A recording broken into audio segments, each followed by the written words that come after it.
যখন শেষ 6 বলে জয়ের জন্য প্রয়োজন ছিল মাত্র 11 রান, বোলিং করছিলেন অভিজ্ঞ ইরফান পাঠান আর স্ট্রাইকে ছিলেন হার্ড হিটার ক্রুনাল পান্ডিয়া।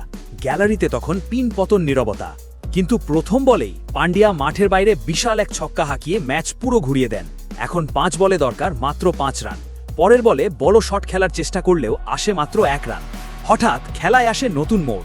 4 বলে 4 রান দরকার থাকা অবস্থায় জাসপ্রীত বুমরা রান আউট হয়ে যান, আর এই অবিশ্বাস্য রান আউটটি করেন রবীন্দ্র জাডেজা। মাঠ তখন উত্তেজনায় ফুটছে। 3 বলে 4 রান দরকার, এমন সময় ব্যাটসম্যানরা 2 রান তুলে নেন। পরের বলে আসে আরও 1 রান। সমীকরণ এখন একদম সহজ, শেষ 1 বলে মাত্র 1 রান। সবাই ভাবছিল ম্যাচ সুপার ওভারে যাবে। শেষ বলে স্ট্রাইকে ছিলেন লাসিথ মালিঙ্গা। বলটি তার ব্যাটে লাগেনি, কিন্তু রান নেওয়ার জন্য দৌড় দেন তিনি। আর তখনই দেখা গেল রবীন্দ্র জাডেজার সেই কাতিলে ফিল্ডিং, সরাসরি থ্রোতে ব্যাটসম্যান রান আউট।